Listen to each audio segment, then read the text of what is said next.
Jadi teman-teman, kata Rasulullah SAW, perempuan yang paling baik, sebaik-baik perempuan adalah yang paling ringan maharnya, tapi sebaik-baik laki-laki adalah yang memuliakan perempuan. Perempuan gak banyak nuntut, tapi laki-lakinya peka untuk memuliakan perempuannya. Insya Allah mudah-mudahan kita jadi perempuan demikian, dan calon kita lebih peka untuk menghormati kita sebagai perempuannya ya. Nah, pernikahan merupakan ibadah yang sakral, punya waktu yang lama, maka harus diawali dengan kebaikan baik hubungan maupun segala prosesinya. Begini ya, banyak ketika prosesi pernikahan atau resepsi itu menyalahi aturan agama.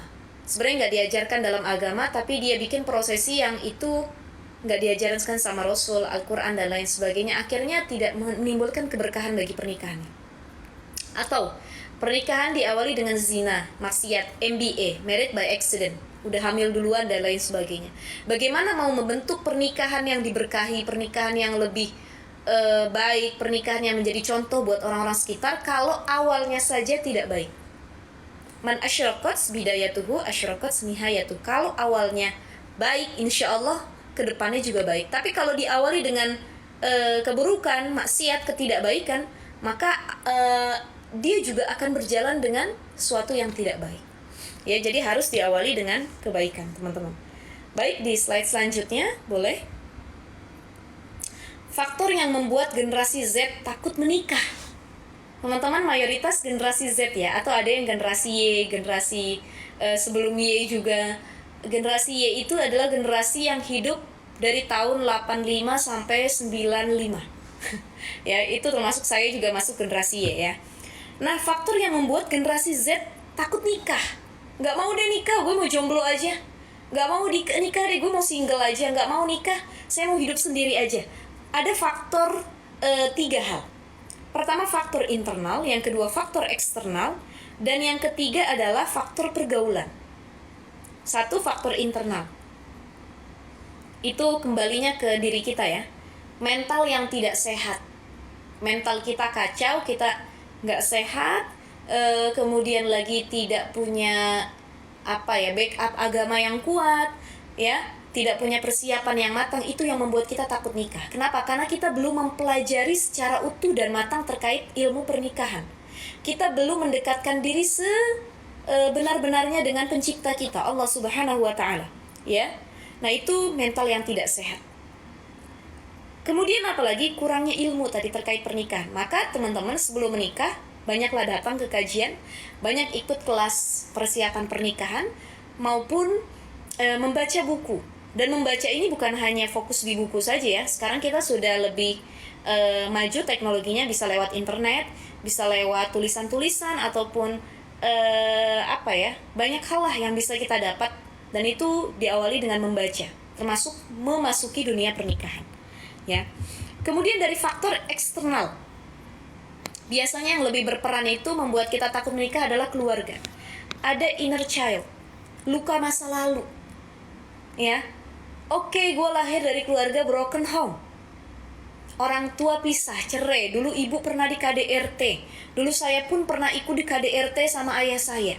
Dulu saya pernah dapat perlakuan yang tidak baik dari keluarga saya. Dan itu yang membuat kita punya luka masa lalu.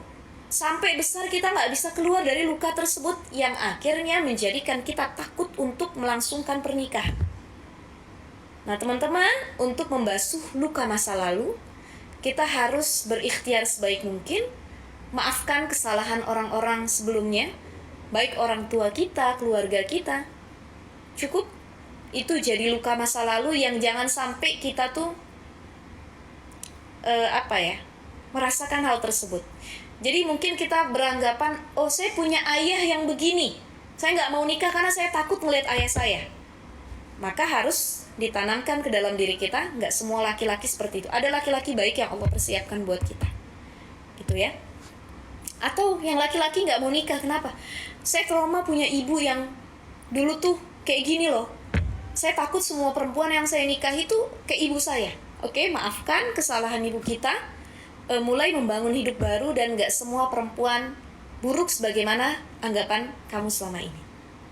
Jadi memaafkan itu adalah menjadi poin penting dalam membangun kehidupan yang akan datang.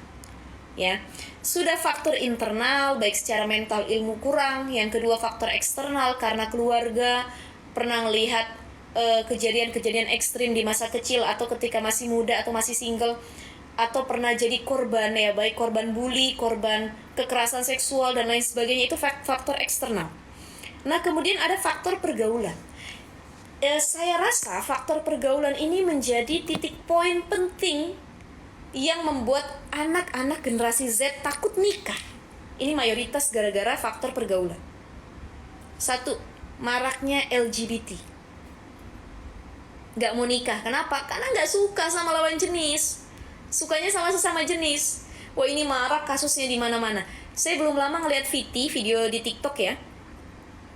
Itu ada seorang dokter, dia cerita, saya yakin teman-teman juga udah pada nonton, dimana dokter ini menangani korban yang dia tuh pelaku LGBT atau suka sesama jenis.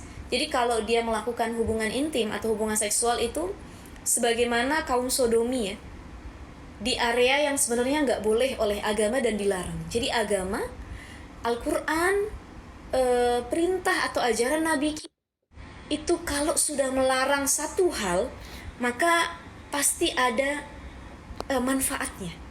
Kita nggak boleh suka dengan sesama jenis. Kita nggak boleh masuk dalam golongan LGBT atau mengikuti kaum Sodom. Kenapa?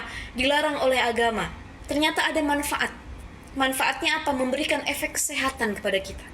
Dan dokter ini bilang berapa banyak kasus LGBT atau orang-orang yang dia melakukan hubungan intim sama jenis akhirnya menimbulkan penyakit. Salah satunya ada, itu agak vulgar memang, dokter itu menyampaikan, salah satu pelaku LGBT itu dia punya apa disebutnya, bokong ya, atau alat keluar kotoran yang belakang itu sudah tidak berfungsi lagi. Jadi setiap berapa detik atau berapa menit sekali itu keluar kotoran. Jadi mungkin dia sehari-hari harus pakai pampers lah, harus pakai softtek dan lain sebagainya, gara-gara dia dilakukan atau melakukan hubungan intim tapi bukan pada tempatnya, melainkan tempat yang dilarang. Dan ini berlaku sebenarnya bukan cuman pada kaum sama jenis ya, yang menikah ataupun yang berlawanan jenis ketika melakukan hubungan intim itu sangat dilarang dari belakang. Karena yang dianjurkan adalah dari kubul, sebagaimana syariat yang diajarkan oleh Islam, itu tempatnya. Jadi baik laki-laki, perempuan, ataupun yang sama jenis dan lawan jenis, itu tidak boleh melakukan apa yang sudah dilarang oleh agama, ternyata ada manfaatnya. Dan faktor LGBT adalah faktor yang paling besar membuat kaum generasi Z itu tidak mau menikah. Tuh, bagaimana mau menikah? Orang nikahnya sama sesama jenis kok gitu ya. Orang sukanya sama sesama jenis, gimana mau menikah sama yang lawan jenis? Ini gara-gara faktor LGBT. Kemudian apa lagi? Free sex. Dan sekarang lagi kejadian di Jepang. Itu pemerintah Jepang itu sedang melakukan ikhtiar ataupun program-program di mana mereka ingin masyarakatnya itu menikah gitu. Karena sekarang di Jepang itu sudah marak free sex ya. Jadi ya udahlah, ngapain sih nikah? Hubungan intim aja, bebas. Gak usah punya anak, ribet. Dan akhirnya populasi masyarakat Jepang semakin menurun. Bahkan terakhir kabar yang saya baca itu ada satu TK yang itu muridnya cuma 1 orang. Apa sih bahasanya, resesi ya? Resesi kalau nggak salah ya. Dimana masyarakat Jepang itu nggak mau melangsungkan pernikahan. Akhirnya tidak ada regenerasi penerus. Itu di Jepang. Jangan sampai di Indonesia juga terdampak hal demikian atau sampai adanya kejadian seperti itu. Nauzubillah min dzalik. Ya, maka sekali lagi teman-teman, jangan sampai kita merasakan, aduh lebih enak free sex deh, nggak nikah tapi gue bisa bercocok tanam, bisa melakukan hubungan intim suami istri sama siapa aja, open BO di mana-mana dan lain sebagainya. Satu, itu melanggar syariat Islam. Yang kedua, berdosa, dosa zina ya. Dan yang ketiga, kita tidak memberikan kebaikan buat Nabi kita, karena Nabi itu suka kalau umatnya bertambah lebih banyak lagi ya. Maka menikah itu banyak kebaikan dan manfaatnya. Sekali lagi, jangan takut dengan pernikahan. Pernikahan itu 90% enak kok. 10%-nya lah di situ ada masalah-masalah yang harus kita lalui. Ya nanti kita akan bahas bagaimana solusi yang insya Allah bisa kita lakukan terkait masalah yang dihadapi dalam sebuah pernikahan. Nah, kemudian ta'aruf dan praktik khitbah. 1, lihatlah calon istrimu karena melihatnya akan mengundang kelanggengan hubungan berdua. Itu yang dianjurkan oleh Rasul dan para ulama. Kalau kita khitbah ataupun ta'aruf, lihat dulu wajahnya, jangan sampai nyesel, ya, jangan sampai nyesel nggak pernah lihat wajahnya yang akhirnya tidak memberikan keberkahan dalam rumah tangga tersebut. Selanjutnya, di slide selanjutnya, oke. Sebagian ulama membolehkan melihat wajah dan telapak tangan, ya. Jadi yang tadi saya sampaikan wajah dan telapak tangan. Yang ketiga,